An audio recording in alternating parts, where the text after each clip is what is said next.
sini saya akan mempresentasikan suatu fenomena bahasa gaul di Indonesia. Bahasa menurut Bahasa Indonesia 2008 per 119 adalah suatu sistem lambang bunyi albiler yang digunakan oleh anggota suatu masyarakat untuk bekerja sama, berinteraksi dan mengidentifikasikan diri. Selain itu terdapat juga pendapat mengenai bahasa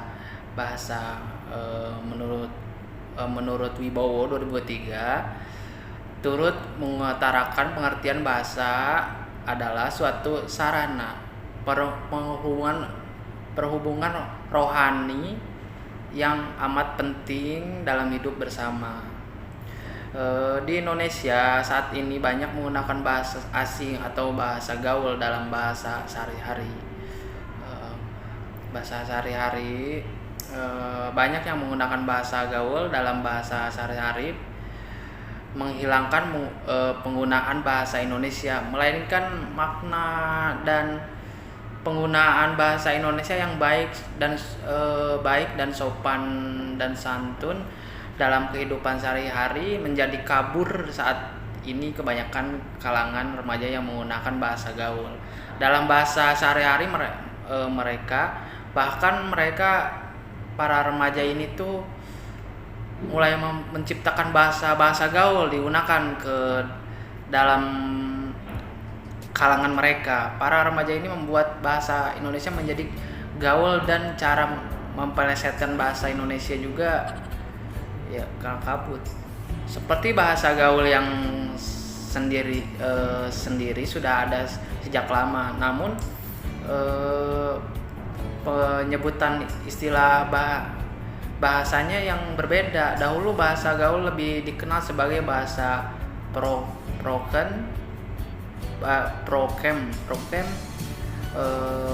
adalah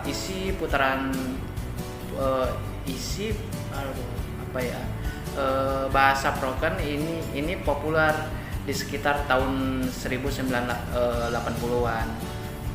Awalnya bahasa gaul digunakan oleh kelompok-kelompok tertentu saja, yang hanya digunakan oleh beberapa kelompok tertentu karena tujuan awal adanya bahasa ini agar anggota-anggota tersebut saja mengetahui maknanya. Setiap kelompok memiliki ciri khas bahasa gaul mereka sendiri, sehingga orang yang bukan anggota kelompok tersebut tidak mengetahui makna bahasa yang mereka gunakan. Cara mengatasi perkembangan bahasa gaul tidak dapat dipungkiri. Kita masyarakat bersosialisasi lebih sering menggunakan bahasa gaul. Anak-anak dan remaja dalam perkembangan fisiologi pun tidak bisa ditolak atau dicela untuk tidak terbiasa dengan bahasa gaul, karena itu memang suatu proses dalam fisiologi. Terbiasa dalam bahasa gaul karena itu memang suatu proses dalam fisiologi.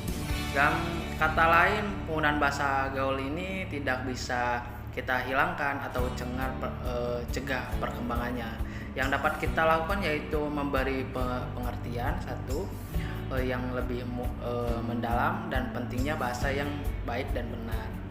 Kedua, menanamkan sikap cinta bangsa sendiri pada anak-anak atau remaja, dan bagaimana cara mencontohnya mengatakan lomba puisi dan lain-lain. 3. Dan yang paling penting dimulai dari diri sendiri. Yang ketiga itu, karena kalau misalkan kita gak mulai dari sendiri, mungkin akan susah juga kalau kita kasih tahu atau gimana gitu, seperti itu. Dan kesimpulannya, jadi keberadaan bahasa gaul memang sangat mengganggu eksistensinya bahasa Indonesia. Namun di sisi lain, kita tidak mencegah, apalagi di kalangan anak-anak dan remaja, karena perkembangan fisiologi keduanya menuntut mereka agar diakui di masyarakat, salah satunya mengakui tren bahasa gaul itu sendiri.